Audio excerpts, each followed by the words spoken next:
ನೀವು already chat ಜಿಪಿಟಿನ use ಮಾಡ್ತಿದ್ರೆ please ಇನ್ನೊಂದ್ಸತಿ ಥಿಂಕ್ ಮಾಡಿ ಯೂಸ್ ಮಾಡ್ಬೋದು ಬೇಡ ಅಂತ. AI ಟೂಲ್ಸ್ ಬಂದು ತುಂಬಾ ಹೆಲ್ಪ್ಫುಲ್, ಬಟ್ ನಮ್ಮ ಡೇಟಾ ಬೇರೆ ಲೆವೆಲ್ ಅಲ್ಲಿ ಯೂಸ್ ಆಗ್ತಿದೆ, ಅದ್ರ ಮೇಲೆ ವರ್ಕ್ ಆಗ್ತಿದೆ, ಅದ್ರ ಮೇಲೆ ಜನರೇಟ್ ಮಾಡ್ತಿದೆ. ನೀವು ಲಾಸ್ ಆಫ್ ಜಾಬ್ ಭಯ ಬೀಳೋದಲ್ಲ, ಅದ್ರ ನಿಮ್ಗೆ ಏನ್ ಇನ್ಪುಟ್ಸ್ ಕೊಟ್ಟು ನಿಮ್ ಥಾಟ್ ಪ್ರಾಸೆಸ್ ನೇನೆ ಚೇಂಜ್ ಮಾಡ್ತಿದೆ, ಡಾಮಿನೆನ್ಸ್ ಕ್ರಿಯೇಟ್ ಮಾಡ್ತಿದೆ. ಇಲ್ಲಿರೋ ವರ್ಲ್ಡ್ ಅಲ್ಲಿ ಜಾಸ್ತಿ ಜನ ಯಾರ ಬಿಲಿಯನೇರ್ಸ್ ಇದೆ ಅವ್ರು ಇನ್ನೂ ಡಬಲ್ ಬಿಲಿಯನೇರ್ಸ್ ಆಗ್ತಾರೆ ಬಿಕಾಸ್ ಆಫ್ AI.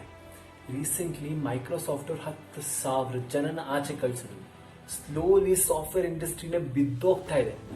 AIದು ಇಂಪ್ಯಾಕ್ಟ್ ತುಂಬಾ ಬೇರೆ ಲೆವೆಲ್ ಅಲ್ಲಿ ಇದೆ. ನೀವು ಅದನ್ನ ಅರ್ಥ ಮಾಡ್ಕೊಂತಾನೆ ಇಲ್ಲ. ಮೇನ್ ಆಗಿ ಏನಂದ್ರೆ ಎಲ್ಲಾರನು AI ಹೇಗೆ ಯೂಸ್ ಆಗುತ್ತೆ ಅಂತ ಮಾತಾಡ್ತಾ ಇದ್ದಾರೆ.